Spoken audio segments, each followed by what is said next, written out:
dengan baik, termasuk tugas-tugas yang kita sepakati ya.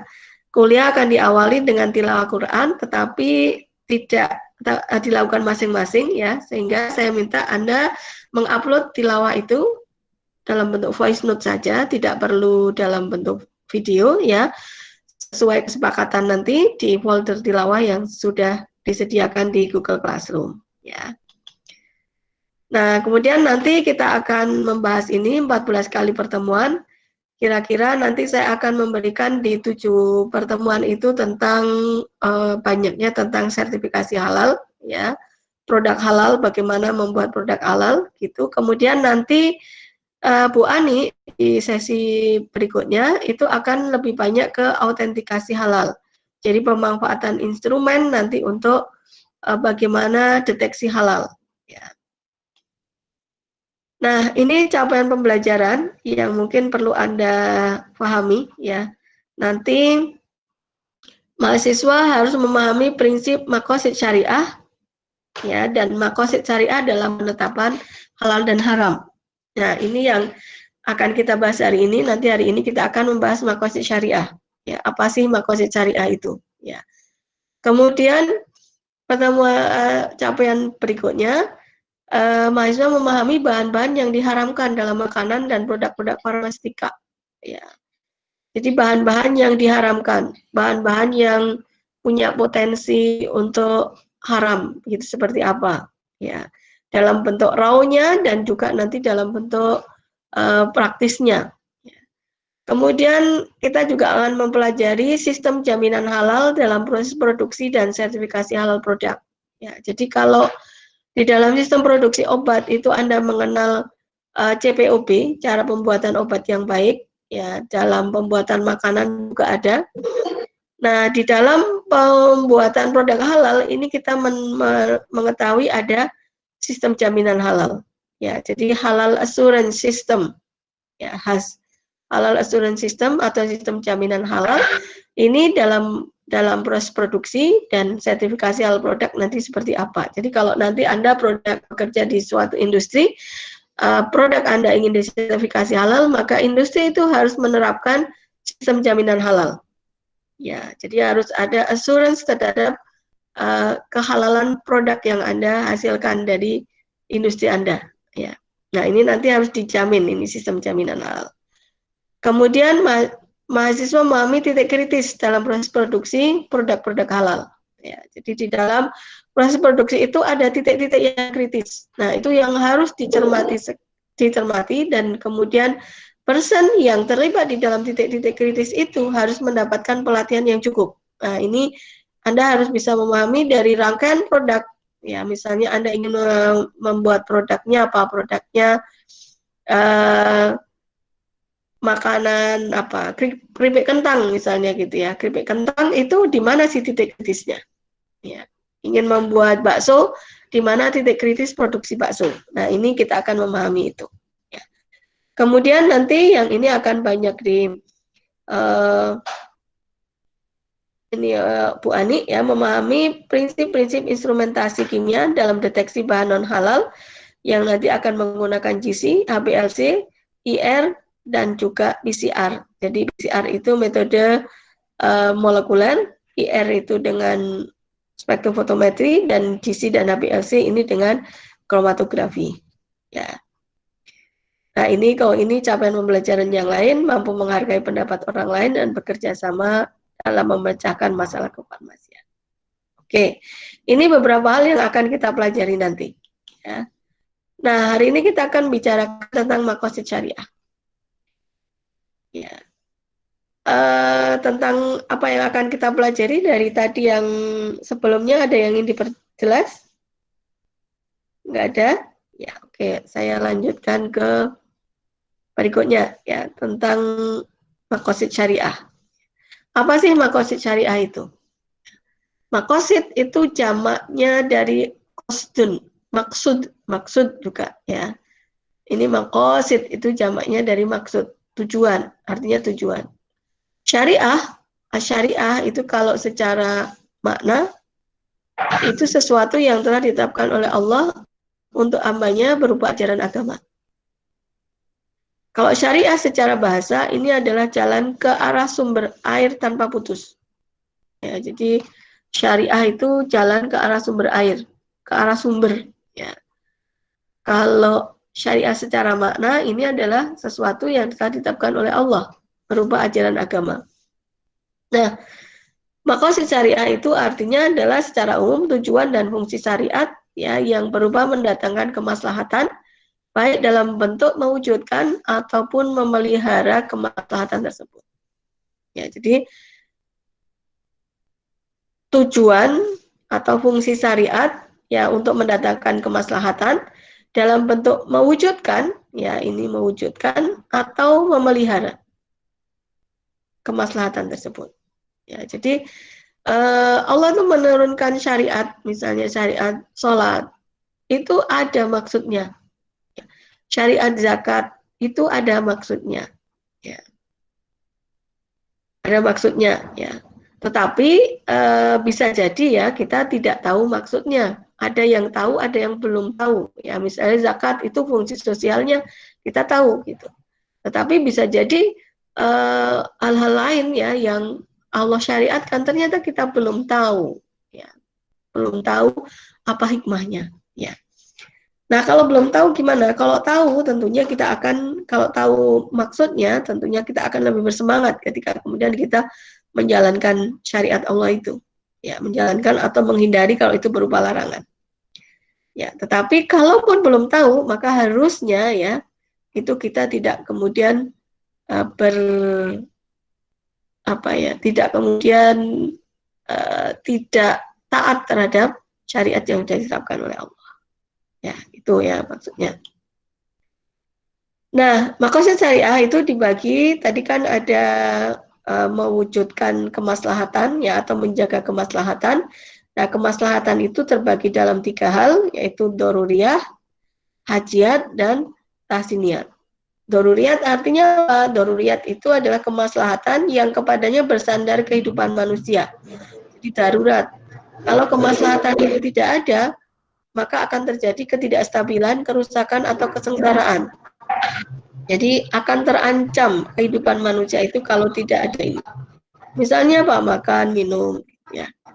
Nah, ini makan minum itu disyariatkan oleh Allah gitu. Tidak boleh, makruh ya kalau seorang itu walaupun bisa kemudian puasa sepanjang tahun. Nggak bisa, nggak boleh. Ya. Sepanjang tahun di luar yang diharamkan, hari-hari yang diharamkan. Kalau hari-hari yang diharamkan dia tetap puasa, itu juga haram. Ya. Tapi kalau hari-hari yang diharamkan dia tidak puasa, di luar hari yang diharamkan dia puasa 1 tahun penuh, nah itu juga tidak disukai oleh Allah, dimakruhkan ya. Makanya kenapa ya? Karena itu bisa mengganggu, ya, mengganggu kehidupan manusia. Ya, ini makan, minum itu disyariatkan. Ya. Nanti diatur juga. Ya. Kemudian ada yang kemaslahatan dari maqasid syariah itu tujuannya itu ada al-hajiyat. Ini adalah hajiat itu hajat ya, jamaknya hajat, perkara yang dibutuhkan untuk menghilangkan kesulitan. Kalau perkara ini tidak ada, tidak merusak tatanan kehidupan, tapi orang itu mengalami kesulitan. Misalnya sholat, ya sholat bagi yang sakit boleh duduk, boleh duduknya sholat bagi yang sakit. Nah itu adalah hajiat karena dia sakit, jangan dipaksakan kemudian berdiri. Nah ini hajiat. Ya. Kemudian ada yang tergolong tahsiniat. Tahsiniat. Tahsiniat itu membaguskan. Jadi sesuatu yang menjadikan hidup manusia itu menjadi lebih pantas, lebih bagus gitu ya. Tapi kalau tidak ada itu tidak akan merusak tatanan dan tidak menyulitkan. Misalnya apa? Misalnya etika makan, minum. Ya, ini kalau misalnya makan itu dengan tangan kiri ya orang tetap bisa gitu ya. Tetapi kalau dengan tangan kanan itu kemudian dengan tangan kanan dengan duduk, nah itu akan lebih kemudian bermartabat, lebih bagus gitu ya. Nah ini maqasid syariah ya. Maqasid syariah tujuannya ada yang ini doruriyat ya, ini esensial, darurat begitu ya. Kemudian yang ini hadiat atau tahsinian. Ya, 3 hal. Nah, ini kalau ulama itu membagi ya daruriyah itu menjadi 5 ya, disebut daruriyatul khamsah. Itu adalah darurah di dalam agama, kemaslahatan yang sifatnya daruriyat di dalam agama, ya di dalam jiwa, nafs, di dalam akal, di dalam mal, dan juga di dalam nasl atau ird, ya, keturunan atau kehormatan. Jadi syariat itu diturunkan ya untuk mewujudkan atau memelihara kemaslahatan dalam agama, mewujudkan atau memelihara jiwa, mewujudkan atau memelihara kemaslahatan dalam akal, mewujudkan atau memelihara kemaslahatan dalam harta, mewujudkan atau memelihara kemaslahatan dalam hal keturunan atau kehormatan. Ya. Ini yang kategori daruriyat apa? Mewujudkan dalam hal agama. Misalnya, ini syariatnya iman dan rukun-rukunnya. Nah, ini mewujudkan kalau nggak ada rukun-rukun iman, ini tidak dalam rukun-rukun Islam itu tidak terwujud, gitu ya, tidak terwujud. Ya. Kemudian dalam tujuan menjaga agama, misalnya ya dakwah, syariat dakwah, itu untuk menjaga agama. Ya. Kemudian tidak memaksakan agama kepada orang lain, nah, itu dalam rangka menjaga agama juga, ya. Daruriyat. Kemudian daruriyah dalam mewujudkan kemaslahatan dalam jiwa, misalnya ya kewajiban mencari nafkah, ini juga disyariatkan ya, bahkan Rasulullah mengatakan ini sama dengan jihad ya, pergi mencari nafkah itu sama dengan jihad ya. Kemudian untuk menjaga jiwa itu misalnya haramnya merusak tanaman, diterapkannya kisos ya. Kenapa diterapkannya kisos itu kemudian menjaga jiwa atau menjaga nyawa? Karena kalau nggak ada kisos, orang akan semena-mena untuk kemudian membunuh orang lain. Nah, ini harus ada hukum kisos ya. Kemudian mewujudkan kemaslahatan dalam akal. Ini misalnya kewajiban menuntut ilmu dasar, ya, memelihara kemaslahatan dalam akal. Misalnya haramnya mengkonsumsi alkohol. Kenapa? Karena itu alkohol atau khamar ya, atau narkoba dan seterusnya, dan yang bisa memabukkan. Karena apa? Karena menghilangkan akal.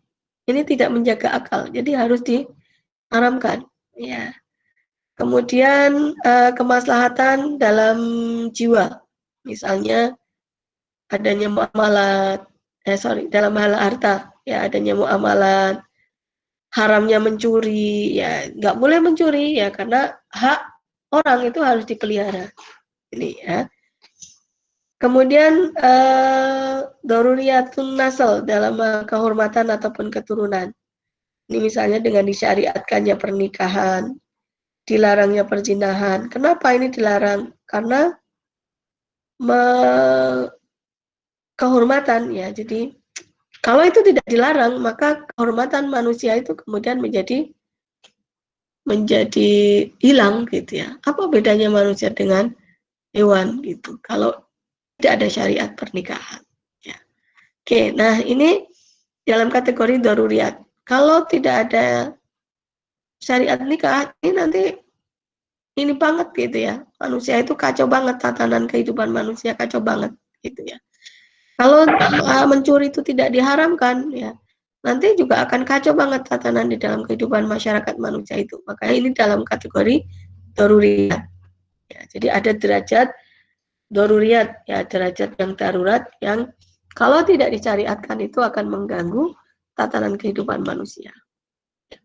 Kemudian yang al-hajiyat apa misalnya? Al-hajiyat bidin, misalnya adanya rukhsah, ya, sholat jamak ketika safar, ya, salat dalam perjalanan boleh sholat tidak dijamak gitu ya, tetapi kalau kemudian dijamak itu jadi lebih memudahkan. Nah ini tujuannya adalah hajiyat, ya, jadi membuat lebih nyaman begitu ya. bisa gitu ya, tetap bisa. Tetapi kalau tidak dijamak ya akan kesulitan. Bisa sih gitu, tapi kesulitan ya. Dan yang lain-lainnya nanti bisa dibaca di sini ya. Kemudian ini yang kategori tahsiniat. Oke, ya. Nah, urutan prioritas ya. Kalau misalnya ada pertentangan, ada masalah antara ketiga makosid ya, doruriyat atau hajiat, tahsiniat ya. Ini urutannya adalah doruriyat ya, karena dia darurat ya, kemudian hajiat, kemudian yang ketiga tahsiniat. Tidak boleh memperhatikan al-hajiat namun merusak doruriyat. Demikian juga tidak boleh mengejar tahsiniat tapi merusak hajiat dan doruriyat. Contohnya apa? Contohnya misalnya dalam berobat. Ya. Diperbolehkan membuka aurat ketika pengobatan. Ya. Kenapa kok bisa diperbolehkan? Kan buka aurat itu juga tidak diperbolehkan gitu ya. Kalau dalam kondisi normal ya. Karena menutup aurat itu kategorinya adalah tahsiniat. Sedangkan berobat itu kategorinya doruriyat. Ya, jadi kemaslahatan yang lebih besar itu bisa diambil ya.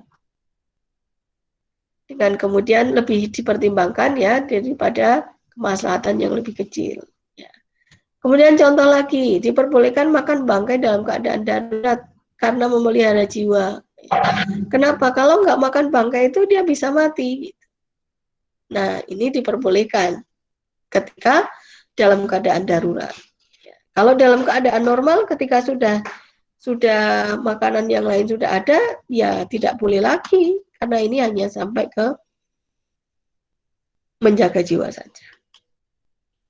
Oke ya, nah ini beberapa kaidah fikih yang lahir dari konsep maqasid syariah. Ini mungkin Anda sudah belajar ya di studi Islam mungkin ya. Ini ada di dalam kaidah fikih ya. Bahaya harus dihindari, ya, menghilangkan bahaya yang bersifat umum dengan melakukan bahaya yang bersifat pribadi. Artinya kalau bahaya itu mengenai orang banyak, mengenai orang umum, ini harus lebih dihindari ya dibandingkan bahaya yang hanya membahayakan sedikit orang. Ya. Menghilangkan yang lebih berbahaya. Jika ada dua bahaya ya dengan derajat yang berbeda, ya maka harusnya yang harus dihindari itu adalah yang lebih berbahaya. Dua-duanya berbahaya, tapi harus dipilih salah satu gitu ya. Nah, ini harus dipilih yang bahayanya lebih kecil. Menghindari kerusakan lebih utama daripada mendapatkan kemanfaatan. Ya, ini yang sering disebut oleh ulama-ulama MUI ya dalam masa pandemi ini ya. Menghindari kerusakan lebih utama daripada mendapatkan kemanfaatan. Ya. Larangan anjuran untuk tidak sholat di masjid dengan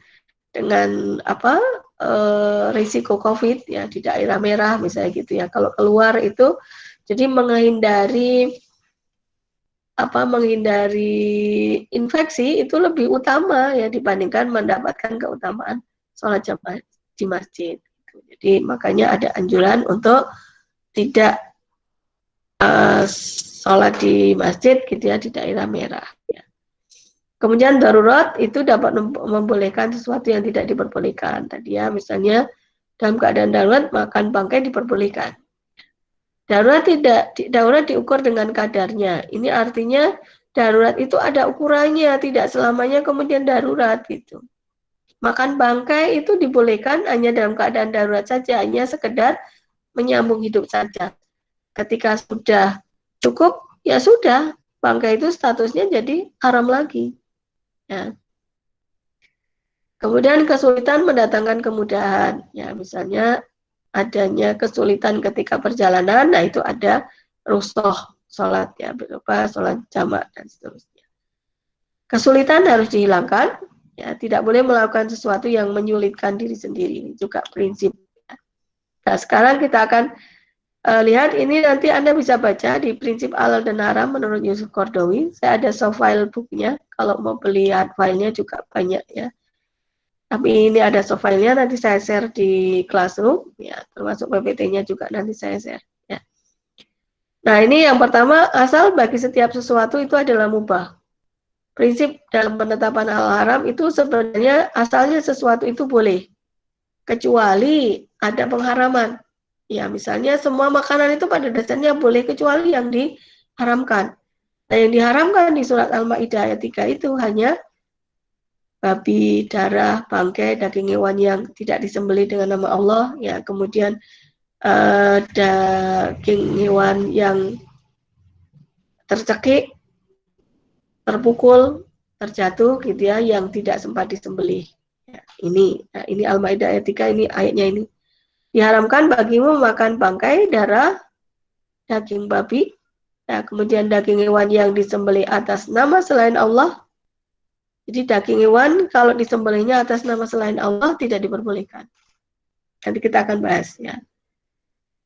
Yang tercekik, yang terpukul, yang jatuh, ditanduk, diterkam binatang buas, kalau tidak sempat menyembelih, itu tidak diperbolehkan dimakan. Ya, jadi kalau punya ayam tercekik, mati, tidak sempat nyembelih, jadi haram. Ya, tapi kalau dia tercekik ya atau terjatuh begitu, terpukul, belum mati gitu ya, sempat segera disembelih, nah itu masih diperbolehkan dimakan. Iya, prinsip pertama itu. Prinsip kedua, menghalalkan dan mengharamkan sesuatu itu adalah hak mutlak Allah. Yang boleh menetapkan halal dan haram itu hanya Allah saja. Kalau kemudian MUI itu membuat sertifikasi halal, itu hanya memperjelas statusnya. Ya, jadi prinsip-prinsip penetapannya harus menggunakan kaidah-kaidah yang telah diajarkan oleh Rasulullah. Ya, jadi pada prinsipnya yang menetapkan halal dan haram adalah Allah saja. Ya. Kemudian mengharamkan yang halal dan menghalalkan yang haram itu sama seperti syirik, karena tadi ya yang boleh menghalalkan dan mengharamkan itu hanya Allah. Kalau orang mau menghalalkan dan mengharamkan ya termasuk kategorinya syirik. Kemudian yang keempat, sesuatu diharamkan biasanya karena membahayakan. Ya, misalnya bangkai kok diharamkan, kenapa? Ya, kalau hikmahnya itu ternyata bangkai itu kualitasnya jelek. Ya. Jadi bangkai, kalau hewan itu tidak disembelih dengan baik, ya apalagi bangkai, maka di situ darah itu tidak keluar ya. Sehingga daging yang ada di situ tuh mesti kualitasnya jelek karena dia ada banyak darah di situ, dan darah itu adalah media pertumbuhan bakteri yang bagus sekali. Mesti kualitasnya jelek, sehingga ini diharamkan ya. Oke, kemudian kalau udah ada yang halal itu tidak akan memerlukan lagi yang haram ya. Tadi misalnya ya kalau nggak ada air yang lain ya, minuman keras ya diperbolehkan, sama seperti tadi nggak ada makanan yang lain, daging babi diperbolehkan gitu. Tetapi kalau sudah ada maka dia tidak lagi diperlukan. Tidak lagi diperbolehkan. Nah, kemudian perkara-perkara yang membawa kepada haram itu adalah haram. Ya, jadi yang diharamkan itu nanti tidak hanya barangnya saja, tetapi nanti kalau perkara-perkara yang menyebabkan haram itu jadi haram juga. Ya, misalnya ini apa namanya, khamar itu haram. Nah, yang membuat itu juga diharamkan. Ya. Yang membawa juga diharamkan dan yang lainnya. Kemudian yang ketujuh, bersiasat terhadap hal yang haram, ini hukumnya adalah haram. Jadi kalau dia sudah haram ya jangan ini ya, disiasat gitu. Dicampur ya. Misalnya sekarang banyak nyampur. Kemarin Lebaran itu ada kasus daging celeng misalnya gitu ya. Dicampurkan ke dalam daging sapi. Ini termasuk kategori bersiasat. Ya. Bersiasat itu biar lebih lebih menguntungkan ya, karena ini celeng itu diburu, tidak usah diternak, dia lebih murah gitu, dicampurkan. Nah, ini namanya bersiasat, tidak diperbolehkan. Ya. Kemudian niat baik tidak dapat melepaskan yang haram. Ya, haram tetap dinilai haram walaupun niatnya baik. Ya. Bagaimanapun baiknya rencana, selama tidak dibenarkan oleh Islam, maka selamanya yang haram itu tidak boleh. Ya. Menghindarkan diri yang syubhat itu harus dihindari ya, agar tidak terjebak ke haram. Nah, ini Anda sudah paham hadisnya. Kemudian yang ke-10, sesuatu yang haram itu akan berlaku untuk semua orang. Tidak ada rukhsah yang diberikan pada suatu tingkatan atau satu golongan manusia tertentu. Keadaan terpaksa membolehkan yang terlarang. Ya, ini kalau terpaksa. Ini 11 prinsip penetapan halal haram. Ya, ini sedikit lagi ya.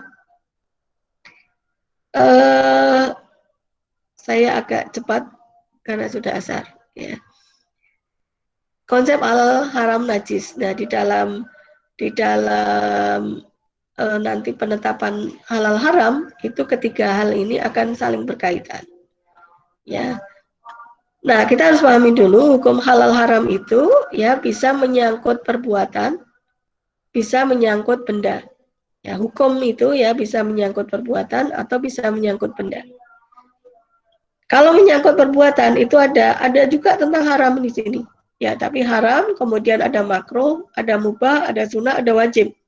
Ini kalau menghukumi perbuatan. Kalau menghukumi benda, ini ada halal dan haram. Nah, yang akan kita bahas nanti adalah halal dan haram yang kita akan menghukumi benda ini. Dalam menghukumi suatu makanan misalnya gitu ya, makanan itu juga bisa karena halal atau haram itu karena zatnya atau karena bukan zatnya, li zatihi atau li ghairihi. Nah, yang akan kita bahas di sini adalah yang karena zatnya, bukan karena yang lainnya. Ya, jadi kita tidak menghukumi misalnya burger itu halal atau haram. Ya, itu kita tidak bahas. Ini burger itu diperoleh dari mana? Ya, dari mencuri atau dibeli. Nah, itu kita tidak bahas. Tetapi burger ini halal atau haram, komposisinya apa? Cara buatnya bagaimana? Kemudian cara distribusinya bagaimana? Nah, ini yang menjaga kehalalan dari zatnya itu. Nah, yang akan kita bahas nanti adalah definisi yang di sini ya, bukan definisi yang nanti perbuatan. Ya. Oke, nah ini beberapa dasar hukum ya tentang kenapa sih kita harus mengkonsumsi yang halal. Dan sekarang itu halal itu sudah jadi lifestyle ya, dan itu sudah jadi isu internasional, tidak hanya di negara-negara Muslim, tetapi sudah jadi isu internasional. Ya. Harusnya tahun 2020 ini Jepang itu jadi tuan rumah Olimpiade gitu ya. Nah, dia itu 2020 atau 2021.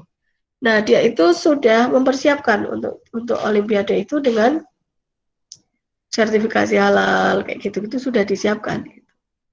Hotel-hotel yang halal, yang Muslim friendly gitu, karena dia tahu halal ini akan jadi pasar gitu. Nah, itu sudah disiapkan mereka. Nah, kita juga mestinya harus seperti itu. Untuk apa? Untuk agar kita bisa, kalau orang Muslim tentunya tidak hanya sekedar bisnis ya, tetapi untuk kemudian bisa mematuhi perintah Allah ini. Ya. Oke, nah ini beberapa makanan minuman yang diharamkan, nanti ada di dalam slide sini ya. Dalam Al-Maidah 3 dan atau Al-Baqarah ayat 173 ini ya. Ini di Al-Qur'an hanya bangkai, darah, daging babi, hewan yang disembelih dengan menyebut nama selain Allah. Homer dalam Al-Maidah 90 di dalam Al-Qur'an itu. Yang lainnya ada di dalam binatang buas, itu ada di dalam hadis. Ya, hadis. Kemudian burung yang berkuku tajam dan bertaring itu juga adanya di dalam hadis. Ya, nanti kita akan bahas selintas. Ya. Oke. Kemudian beberapa definisi yang berkait. Ini halal, thayyib, najis. Halal itu artinya sesuatu yang dibolehkan menurut ketentuan syariat. Thayyib itu sesuatu yang baik, suci, bersih, lezat gitu. Nah, najis ini sesuatu yang kotor. Nah, ini nanti harus kita pahami itu. Ya. Kenapa kita harus tahu juga tentang najis ya? Karena kalau suatu benda itu terkena najis, maka dia akan jadi haram. Nah, dalam proses produksi ya, nanti Anda harus memperhatikan agar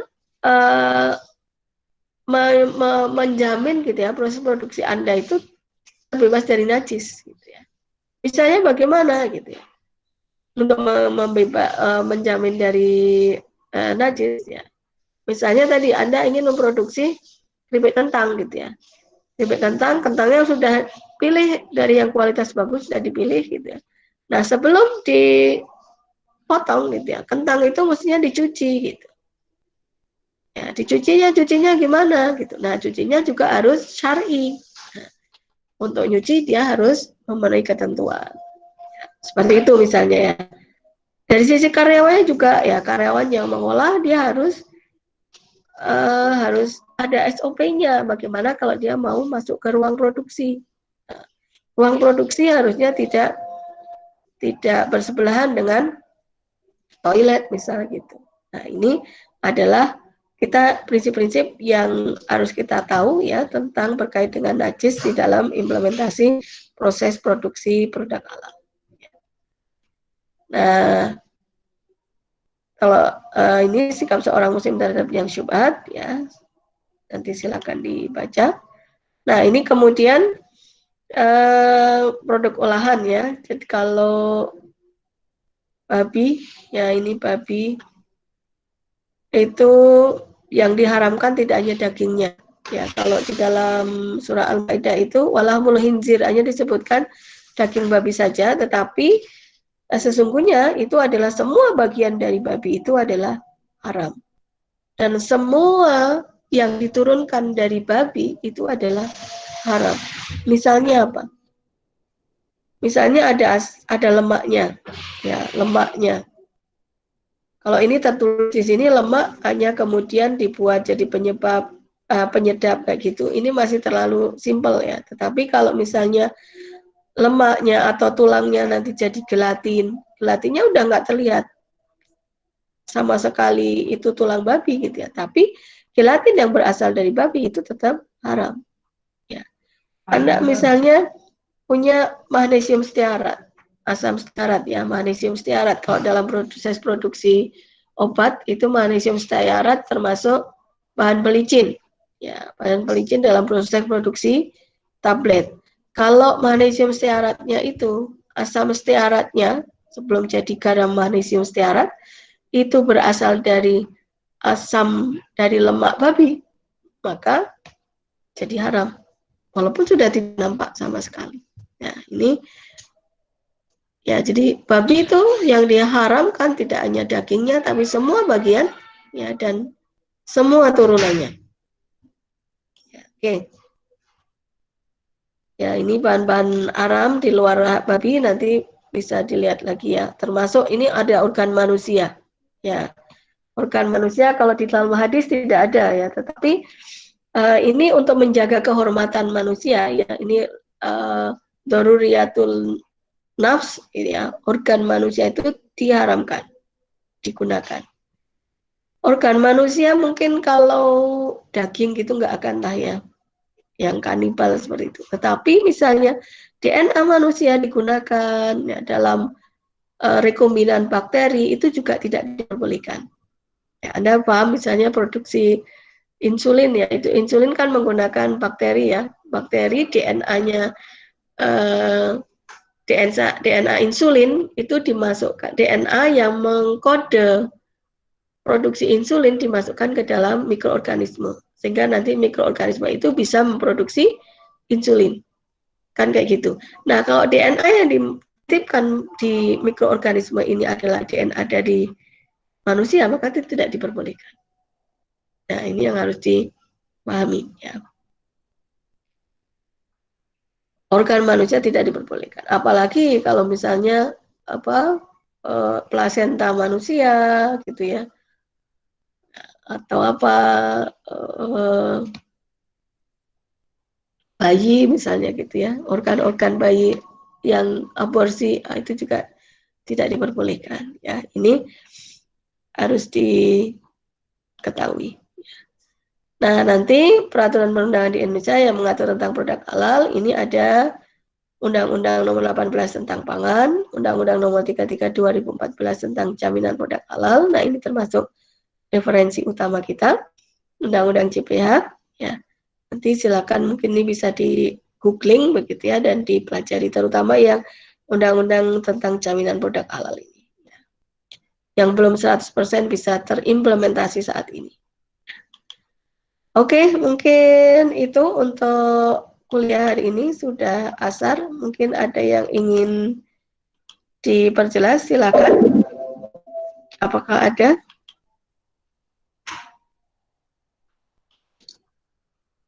Saya lihat di chat ada enggak? Oke, tidak ada. Ya, nggak apa-apa. Kalau tidak ada, pastikan Anda sudah absen di Google di Classroom ya. Sudah, Bu. Ya. Bu. Oke. Alhamdulillah sudah, Bu. Ya, sip. Nggak ada pertanyaan ini? Oke, kalau nggak ada, kita cukupkan sampai di sini ya. Nanti materi akan saya upload di Classroom. Ya. Oke, saya akhiri. Ya, saya akhiri. Assalamualaikum warahmatullahi wabarakatuh.